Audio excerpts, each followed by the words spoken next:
Muitas pessoas têm tido seus sonhos destruídos pela falta de confiança absoluta em Deus. A Bíblia está repleta de exemplos de grandes sonhos cumpridos para a glória de Deus. Encontro com a Palavra é um programa escrito pelo Dr. Dick Woodward e narrado por Pastor Edson Bruno. Ouça e descubra verdades que lhe ajudarão no seu dia a dia. Com você, Pastor Edson Bruno.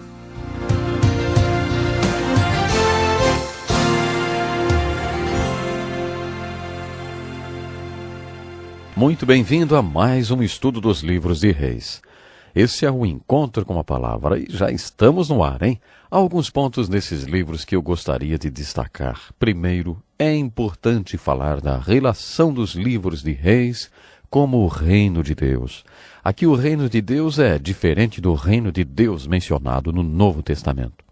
Esse é o reino hebreu, o reino que o povo escolheu quando decidiu que Deus não seria mais o seu rei. Eles quiseram ter reis como as outras nações tinham. Lembre-se, essa não foi a vontade orientadora de Deus. Essa foi a vontade permissiva de Deus. Deus não foi responsável por todas aquelas terríveis consequências que os filhos de Deus experimentaram, resultantes de seus reis apóstatas e ímpios.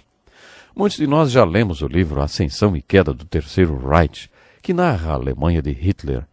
No geral, não gostamos muito desse tipo de leitura. Os fatos são chocantes, verdadeiros e históricos. Ler os livros de Primeiro e Segundo Reis é quase a mesma coisa. Nesses livros lemos sobre a ascensão e a queda do reino que os filhos de Israel escolheram ter. Esse reino hebraico alcançou seu apogeu em luxo e glória durante o reinado de Salomão. O povo quis um reino como os reinos que os outros povos tinham. Deus queria um sistema teocrático, um sistema de governo onde ele governa através de um profeta, sacerdote. Os filhos de Israel quiseram um reino terreno igual ao restante do mundo. Eles conseguiram o que queriam, principalmente durante o reinado de Salomão, quando o reino alcançou seu auge. Eles conseguiram o que queriam, mas, assim como o reinado de Hitler, também não durou muito. Esse reino hebreu terreno não durou muito porque essa não era a vontade orientadora de Deus. Por isso, em 2 Reis, capítulo 17, verso 24, lemos sobre a queda da parte norte desse reino. Em 1 Reis, nós lemos a descrição de como o reino foi dividido. Em 2 Reis, os reinos do norte e do sul caem. Em 2 Reis 17 e 22, lemos a impressionante narrativa. Os israelitas permaneceram em todos os pecados de Jeroboão e não se desviaram deles, até que o Senhor os afastou de sua presença, conforme os havia advertido por meio de todos os seus servos, os profetas. Assim o povo de Israel foi tirado de sua terra e levado para o exílio da Síria, onde ainda hoje permanecem. Esse trecho refere-se ao reino do norte, que era chamado de Israel. Em 2 Reis, capítulo 25 e verso 21, temos a descrição da queda do reino do sul, também impressionante. O rei mandou executá-los. Assim Judá foi para o exílio, para longe de sua terra. Esse trecho aplica-se ao reino do sul, as duas tribos de Benjamim e Judá, que juntas formavam Judá. Quando lemos a queda do reino do sul, vemos que sua conquista e exílio não foram tão simples como as pessoas costumam pensar. O povo babilônio não apareceu lá de um dia para o outro, conquistando a cidade de Jerusalém e levando seu povo cativo. Na verdade, a cidade de Jerusalém caiu 3 vezes em um período de 20 anos. Jerusalém caiu pela primeira vez quando Jeoaquim era rei. Jeoaquim entregou a cidade e foi para a Babilônia, onde serviu ao seu rei babilônico por 3 anos. Mas depois Jeoaquim se rebelou contra as forças da Babilônia. Os babilônios tiveram que conquistar a cidade pela segunda vez. Desta vez, o filho de Jeoaquim, chamado Joaquim, entregou a cidade. Jerusalém caiu pela segunda vez. Muitos dos filhos de Israel foram massacrados, e muitos dos que não foram mortos foram levados cativos para a Babilônia. Quando os babilônios levaram os filhos de Israel, que não tinham sido mortos pela Babilônia, nomearam um rei para servir de marionete das autoridades babilônicas, chamado de Zedequias. Mas Zedequias também se rebelou, e por isso a cidade teve que ser conquistada pela 3ª vez. A nação hebraica já tinha fama de ser rebelde contra o conquistador, e a cidade inteira foi destruída. No estudo dos livros de Esdras e Neemias, veremos que alguns dos filhos de Israel voltaram do cativeiro da Babilônia.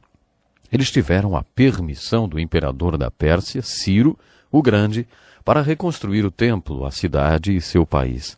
Havia muita oposição contra a reconstrução. O povo que se opunha aos filhos de Israel mandou uma carta para o imperador da Pérsia dizendo: se você observar os relatos dos reis e dos reis da Babilônia, verá que esse povo tem a reputação de ser um povo rebelde. Depois de verificarem os relatos, veio a resposta: sim, eles são rebeldes, pare o trabalho. Não os deixe reconstruir nada. Se algum dia você visitar Massada, verá um exemplo da rebeldia do povo hebreu. Eles se rebelaram contra os romanos em 70 d.C., amotinando-se em Massada durante 2 anos. Esses judeus preferiram suicidarem-se do que se renderem aos romanos. A cidade de Jerusalém já foi destruída muitas vezes no curso de sua história. Devido à completa destruição que sofreu em 70 d.C., a Jerusalém que conhecemos hoje não tem nada a ver com a Jerusalém dos tempos de Jesus. O povo hebreu passou por um período que se iniciou em 70 Anno Domini e que culminou com o Holocausto, e que eles tinham uma atividade de cordeiro, ou seja, passiva. Hoje eles assumiram uma atitude arrogante, ativa e deliberada. Estão treinando seus jovens para serem arrogantes. Hoje em Israel, todo jovem, quando atinge a adolescência, entra no exército de Israel. Eles são levados para Massada, a fim de fazerem juramento ao exército israelense. Neste novo milênio, Israel está recuperando a reputação que seu povo sempre teve de ser formado por grandes guerreiros e rebeldes. Lembre-se que o nome Israel significa lutador. Esse nome vem de Jacó, e é exatamente isso que significa: lutador. Acompanhando a história dos hebreus, a primeira coisa que devemos observar no estudo dos livros de 1º e 2º Reis é a ascensão e a queda da nação hebraica. A leitura desses livros é fascinante. Em segundo lugar, devemos observar os próprios reis, o que poderíamos esperar de um livro cujo título é Reis. Lembre-se, quando lemos a literatura bíblica histórica, procuramos 2 coisas: exemplos e alertas. No estudo desses 2 livros encontraremos muitos alertas. Alguns reis do Reino do Sul foram bons durante algum tempo.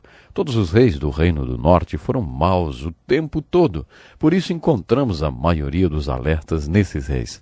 O personagem mais importante do elenco de reis é Salomão. A história de Salomão, como nos é relatada principalmente no livro de Reis, é fundamentalmente um grande aviso. No início, Salomão era um exemplo para nós. Ele começou muito bem. De certa forma, Salomão foi muito parecido com Saul, porque ambos começaram bem. Eles se parecem também porque ambos não terminaram bem. No início, Salomão foi um rei muito bom, mas ele não terminou bem. Nos primeiros capítulos do livro de Reis, Davi, o pai de Salomão, passou-lhe algumas responsabilidades. Davi passou a capa da liderança para seu filho. Podemos perceber o lado humano de Davi em seu leito de morte, quando disse a Salomão que fosse atrás de Simei, aquele homem que o amaldiçoou enquanto ele deixava Jerusalém. Você se lembra, quando Davi voltou do exílio, ele perdoou Simei? Lembra disso? Mas quando estava morrendo, Davi disse a Salomão: eu prometi a Simei, jurando pelo Senhor, que não o mataria a espada. Mas agora não o considere inocente.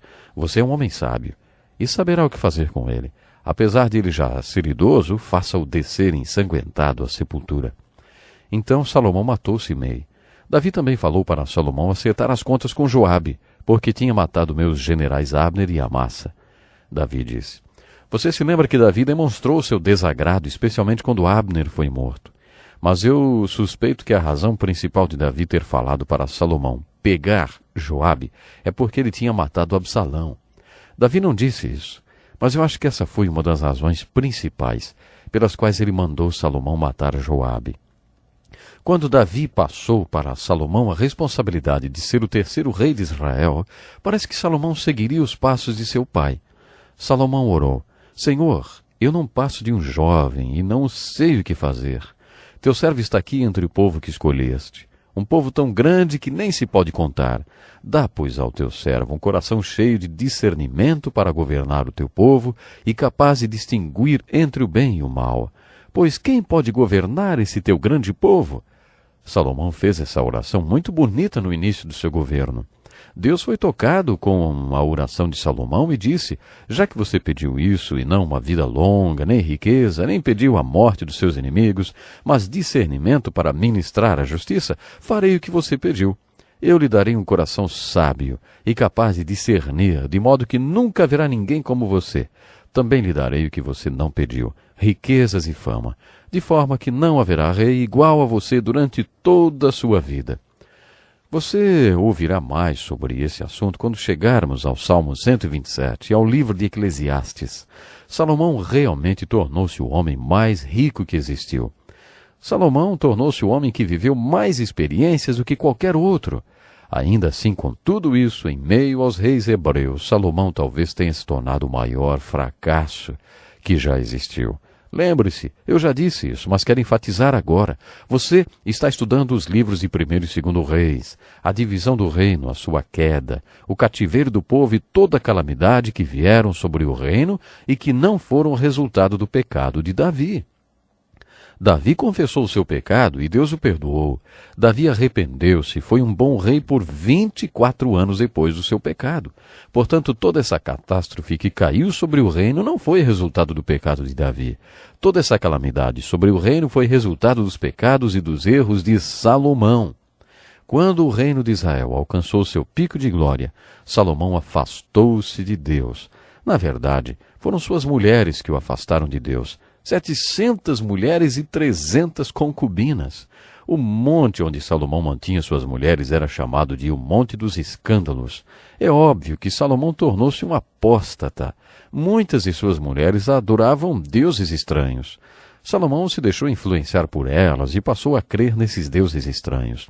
É por isso que digo que Salomão, se olharmos para toda a riqueza e sabedoria que chegou a ter, foi o rei que sofreu a maior queda. Acredito que Salomão tenha vivido um retorno espiritual. Saul foi diferente, ele não voltou. Acredito nisso por 3 razões. A primeira delas está no Salmo 127. Esse é o único salmo escrito por Salomão. No Salmo 127, ele passa uma mensagem que eu acho que é a mais orientadora aos homens. Ele diz: é possível trabalhar em vão, é possível construir em vão, é possível preocupar-se em vão. Salomão foi um grande construtor. Ele construiu o templo e também cidades e parques. Ele construiu uma frota de navios só para navegar até uma rainha e dizer-lhe: oi, tudo bem? Ele foi um construtor fenomenal. Quando ele escreveu seu pequeno salmo, ele diz: é possível construir em vão. É possível trabalhar muito em vão. É possível preocupar-se em vão, porque é possível preocupar-se com as coisas erradas. A segunda razão para eu achar que ele viveu um retorno espiritual é o livro de Eclesiastes. O livro de Eclesiastes é uma canção de arrependimento de Salomão. Nós ainda vamos estudar o livro de Eclesiastes. E a terceira razão para eu acreditar que Salomão voltou-se para Deus é que, quando esse período da história é relatado, não só o pecado de Davi é omitido, mas também o pecado de Salomão. Eu acredito que realmente ele se arrependeu. Bom, nós temos que ficar por aqui hoje. Até o nosso próximo encontro com a palavra. Que lição importantíssima. Obrigado, pastor Edson Bruno. Prezado ouvinte, coloque em prática o que você ouviu aqui. Sem dúvida, sua vida será grandemente abençoada. Este é um estudo escrito pelo Dr. Dick Woodward, na voz do pastor Edson Bruno. Escreva-nos e solicite o material. Nosso endereço é Encontro com a Palavra, Caixa Postal 2011, CEP 89201-970, Joinville, Santa Catarina. Até o nosso próximo encontro com a palavra.